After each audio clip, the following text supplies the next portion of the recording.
కూడా కావచ్చు. అందుకని మీ అసమర్థతని ఇతరుల మీద, సోషల్ మీడియా మీదనో లేకపోతే వినియోగదారుల మీదనో లేపడం అనేటువంటిది అత్యంత బాధ్యతారహితం అనేది కూడా నేను ఈ సందర్భంగా చెప్పదలుచుకున్నాను. ఎస్ మనతో పాటు డిబేట్లో జాయిన్ అయ్యేందుకు కిషోర్ గునుగుల గారు, నెల్లూరు జిల్లా జనసేన ప్రధాన కార్యదర్శి, ఆయన కూడా జాయిన్ అయ్యారు. నమస్తే అండి, welcome to our debate. Srikanth గారు, మనం గతంలో ఎప్పుడూ లేని విధంగా కూడా ఇప్పుడు రాష్ట్ర వ్యాప్తంగా క్యూలు కనిపిస్తూ ఉన్నాయి. అంటే ఇది ఏ విధంగా చూస్తారు? అవశ్యమ్మా, మొదటిగా మీకు ప్యానల్లో ఉన్నటువంటి సభ్యులకి, వీక్షకులకి అందరికీ కూడా శుభోదయం. దీన్ని ముందుగా అయితే ఈ పెట్రోల్, గ్యాస్ కానీ డీజిల్ కానీ ప్రభుత్వ వైఫల్యం అనేది దీంట్లో 100% కరెక్ట్. దీంట్లో నాలుగు భాగాలుగా దీన్ని పరిగణలోకి తీసుకుంటే, ముందస్తు ప్రణాళిక లేకపోవడం, ప్రభుత్వానికి ముందు చూపు లేకపోవడం, ముందస్తు ప్రణాళిక లేకపోవడం. నంబర్ 2, బకాయిల సమస్య, ఆర్థిక క్రమశిక్షణ లేకపోవడం రెండో పాయింట్. మూడోది, బ్లాక్ మార్కెట్ ను కట్టడి చేయలేకపోవడం, లా అండ్ ఆర్డర్ ఫెయిల్యూర్. నాలుగవది, కమ్యూనికేషన్ ఫెయిల్, ప్రజలకు భరోసా ఇవ్వలేకపోవడం.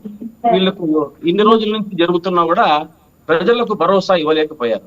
ఎందుకంటే దీని గురించి మనం చూసుకుంటే, ముందస్తుగా మనకు యుద్ధం జరుగుతున్న విషయం తెలిసిండేదే అందరికీ. ఏప్రిల్ 21, 25 మధ్యలో దీని గురించి మనకు ఇది జరుగుతూ ఉంది. అంటే చమురు నిల్వలు పెరుగుతున్నాయని లేకపోవడం అనేది జరుగుతూ ఉంది. దీన్ని బట్టి చూస్తే మనకేమైపోతుందంటే, భయపడద్దు, ఈ స్టాక్ ఉందని చెప్పడం కానీ ప్రజలకు ఒక హామీ ఇవ్వలేకపోయారు. సంక్షోభం వచ్చాక ఏప్రిల్ 24, 26న సమీక్ష పెడితే ఏమొస్తుంది వీళ్ళకి? మామూలుగా మనకి ఏదో ఒకటి ముందు నుంచి ఒకటి ఉంది, prevention is better than cure అని. వీళ్ళకు ముందే కనీసం ఇది కూడా పాటించలేకపోయారన్న దాంట్లో వాస్తవం.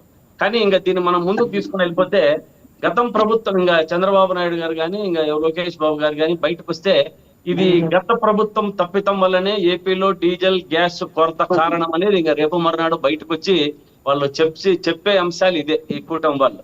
కానీ చంద్రబాబు గారు గతంలో చెప్పారు. ఏం చెప్పారు? ఫ్రీ గ్యాస్ అన్నారు. అసలు ఇక్కడ రిజల్ట్ ఏమొస్తా ఉందంటే, శ్రీకాంత్ గారు, మీరు ప్రభుత్వ వైఫల్యం అని చెప్తూ ఉన్నారు. మరి గతంలో మీ ప్రభుత్వ హయాంలో ఇంధన సెస్లపై వచ్చిన విమర్శలకు ఇప్పటి సంక్షోభానికి మరి ఏమైనా పోలుకుందంటారా? ఇప్పుడు మీరు అడిగిన దానికి నేను ఇంకా కంప్లీట్ చేయలే, ఇవ్వండి, నేను చెప్పేస్తా. దానికి కొంచెం కంక్లూజన్ వస్తే. నాకు ఒక డౌట్ వచ్చింది కాబట్టి దాన్ని నేను వెంటనే రైజ్ చేయాలి, మీరు చెప్పండి. ఫ్రీగా ఇచ్చిన మేడం ఏమంటారంటే, ఫ్రీగా ఇచ్చిన గ్యాస్ కొరతకి కిషోర్ గారు, మీ సమయం మాట్లాడుతున్నారు కిషోర్ గారు. శ్రీకాంత్ గారు మాట్లాడుతున్నారు. చెప్పండి తల్లి. మనం బాధ్యతాయుతమైన చర్చలో ఉన్నాం. గ్యాస్ సిలిండర్లు ఫ్రీగా ఇచ్చేసాం. నేను కూడా కంక్లూడ్ చేస్తున్నాను. బాగా కొంచెం ఆగయా స్వామి, వచ్చినప్పుడు శ్రీకాంత్ గారు మీరు కంటిన్యూ చేయండి. కిషోర్ గారు ఒక్క నిమిషం అండి, 2 నిమిషాల తర్వాత మీరు మాట్లాడుతారు. కాదు, ఇట్లా ఫస్ట్ టైం పిలిచే వాళ్ళని రెగ్యులేషన్స్ చెప్పి పిలిచండి. మీకు అర్థం కాలే, ఒకరు మాట్లాడేటప్పుడు ఒకరు మాట్లాడకూడదని వాళ్ళకి చెప్పి మీరు కూర్చోబెడితే బాగుంటుంది. లేదంటే మేము వెళ్ళిపోతాం, ఊరికే అనవసరం మాట్లాడి. శ్రీకాంత్ గారు ఆయన ఆగారు, మీరు మాట్లాడండి. బాబు నాయనా, నేను చెప్పేది ఏమంటే, శ్రీకాంత్ గారు మీరు మాట్లాడండి. ఇక్కడ మేమంతా విఘ్నత ఉన్న వాళ్ళము కూర్చున్నాము. నువ్వు అట్లా మధ్య మధ్యలో రావడం బాగలేదు. అందుకని నాకు నువ్వు ఆపింగా శ్రీకాంత్ గారు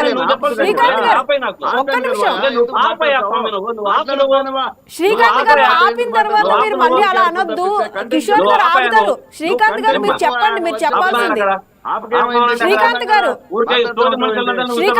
కిషోర్ గారు మీరు ఒక్కరికొక్కరు మాట్లాడుతుంటే ఏం రాదండి. శ్రీకాంత్ గారు కిషోర్ గారు ఒక్క నిమిషం ఆగండి, ఒక్క నిమిషం. కిషోర్ గారు మీ సమయోచనం మీరు మాట్లాడతారు కానీ శ్రీకాంత్ గారు మీరు చెప్పండి. చంద్రబాబు గారు గ్యాస్ ఫ్రీ అన్నారు. ఇప్పుడు గ్యాస్ ఫ్రీ కాదు కదా, గ్యాస్ దొరకడం లేదు. మరి తండ్రికి దగ్గ తనయుడుగా లోకేష్ బాబు గారు ఏమన్నారు? పెట్రోల్ ధర తగ్గిస్తానని ఎలక్షన్స్ ముందు కానీ మధ్యలో కానీ చెప్పారు. కానీ ఇప్పుడు రిజల్ట్ ఏమైపోయిందంటే, అసలు గ్యాస్ లేదు, పెట్రోల్ లేదు, డీజిల్ లేదు అనే పరిస్థితి అయిపోయింది. ఆంధ్రాలో ఎలా ఉందమ్మా అంటే, ఇంధనం నిల్, మద్యం మాత్రం ఫుల్. ఆంధ్రప్రదేశ్ లో ఇది వీళ్ళ విజన్, వీళ్ళ పరిపాలనా విధానం వీళ్ళది. మన సకల శాఖ మంత్రి గారు ఇంత జరుగుతున్నా కూడా 10 రోజుల నుంచి లోకేష్ బాబు గారు కనపడడం లేదు.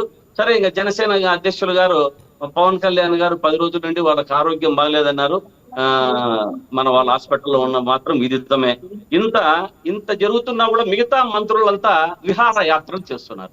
ఇంత రాష్ట్రంలో సంక్షేమం పెట్టుకొని విహారయాత్రలు, రాష్ట్రంలో వ్యవస్థనంతా గాలికి వదిలేస్తారు అనడంలో ఏమాత్రము అతిశయోక్తి లేదు. అనుభవమా మజాక? వీళ్ళకి ఎంత అనుభవం ఉందంటే అమ్మా, గ్యాస్ సిలిండర్లు line, petrol line, diesel line, ration line, urea line, రాష్ట్ర ప్రజలందరినీ ఇట్లా లైన్ లో నిలబెట్టారు. వీళ్ళకి ఓటేసిన పుణ్యానికి, వీరికి ప్రభుత్వం తీసుకొచ్చి ఓటేసిన పుణ్యానికి వీళ్ళ రాష్ట్ర ప్రజలందరినీ కూడా లైన్ లో నిలబెట్టడం జరిగింది. గ్యాస్, ఏపీలో గ్యాస్ లేక మనకు గ్యాస్ సిలిండర్, ఎందుకంటే మనం అందరము చూస్తున్నాం. నేను విజయున్న నాయకుడు చెప్తారు. గతంలో మనం చూసాం. గతంలో చంద్రబాబు గారు కరోనా వచ్చినప్పుడు ఏం చెప్పారంటే, ఏమి తమ్ముళ్ళు నేను ఉండింటే ఈ కరోనా వచ్చేదా, జరగబోయేదాన్ని ముందుగా ఊహిస్తాం మేము అని చెప్పి చంద్రబాబు నాయుడు గారు గతంలో చెప్పడం జరిగింది. కానీ ఈ డీజిల్ కొరతను ఊహించలేకపోయారు. చెప్పమ్మా. ఎస్, ఒక్క నిమిషం. కిషోర్ గారు చెప్పాలనుకున్నది ఏంటో ఒకసారి కిషోర్ గారిని కూడా అడుగుదాం. కిషోర్ గారు, అంటే వ్యవసాయానికి కానీ ఆక్వా సాగు ఎక్కువగా ఉన్న జిల్లాల్లో కూడా ఈ డీజిల్ లేక అయితే రైతులు అల్లాడిపోతున్న పరిస్థితి ఉంది, ఏం చెప్తారు?